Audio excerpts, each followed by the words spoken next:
நீங்கலாம் காலேஜ்ல படிக்கும்போது எப்படியெல்லாம் படிக்கலாம்? எவ்வளோ நல்ல விஷயங்கள் இருக்கும். எங்களுக்கே அந்த அடிக்ஷன் இருக்குதுப்பா. நாங்க வந்து இப்ப நான் வந்து WhatsApp பார்ப்பேன். WhatsApp பார்த்தோன உடனே இப்ப பாருங்க, இப்ப 2, 3 நாளா Instagram நான் பார்க்கவே இல்ல என்னோட அக்கவுண்ட். WhatsApp பார்த்தோனே பார்த்தீங்கன்னா, இம்மீடியட்டா என் கை Instagramக்கு போகுது. அடிக்ஷன் இது பண்ணவே கூடாதுன்னு விட்டுட்டேன் கம்முனு. சரி, அப்ப நீங்கலாம் சின்ன பசங்களுக்கு இன்னும் நெறைய இருக்கும்ல. அம் நீங்க வந்து அந்த யங் ஏஜ்ல உங்க எனர்ஜி எல்லாம் நல்ல விஷயத்துக்கு ட்ரான்ஸ்ஃபார்ம் பண்ணுங்க. புரியுதா?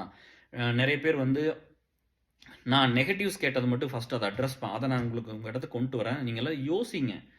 இப்ப வந்து என்ன சொல்றாங்கன்னா, பசங்கள்லாம் வந்து அவ்வளோ குயிக்கா வந்து ரிலேஷன்ஷிப்குள்ள போயிடுறாங்க.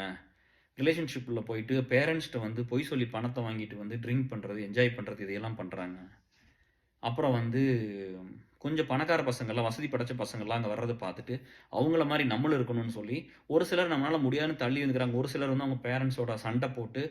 1,50,000 பைக் வாங்கி குடுத்தா தான் அந்த பேரண்ட்ஸ்க்கு கால் பண்றாங்க. இல்லாட்டி ஃபோனே பண்றது இல்லையாமா. அப்போ ஒரு ஒரு கிட்டத்தட்ட வந்து 1 வீக் கழிச்சு இந்த டீச்சர்ஸ் போய் கேட்டாங்கன்னா பேரண்ட்ஸ, "இல்ல எனக்கு ஃபோனே பண்ணலன்னு" சொல்றாங்களாமா. அவங்க ஏங்குவாங்கல்ல. என் பையன்லாம் பெருசாயிட்டான் அப்படிங்கும்போது, என் பையன் பேசணும் பிடிக்கும். எல்லாத்துக்கும் இருக்கும்ல டிஎஸ். என் புள்ள பேசணும்னு இருக்கும்ல. அப்ப இதையெல்லாம் வச்சு நீங்க அத பண்ணாதீங்க. வசதி படைச்சவங்க பண்ணிட்டு போறாங்க. நம்மளுக்கு இல்லையா இல்லைன்னு பரவாயில்ல இருந்துட்டு போங்களே.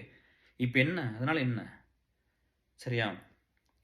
லவ் பண்றோம் அப்படின்னு சொல்லிட்டு வந்து, அதையும் வந்து பேரண்ட்ஸ்ட்ட சொல்லி பொய் சொல்லி அந்த பணத்த வாங்கி அந்த விஷயம்லாம் அது பண்ணாதீங்க. இல்லையா? நாங்க எல்லாருமே எல்லாருமே லவ் பண்ணவங்க தான். எல்லாருமே வந்து ரொம்ப சின்சியராவும், ரொம்ப ட்ரூவாவும், உயிராவும், உணர்வாவும் அப்படிலாம் இருந்து வந்தவங்க தான். இல்லைன்னு சொல்லல. எல்லாத்துக்கும் ஒரு வயசு இருக்குது.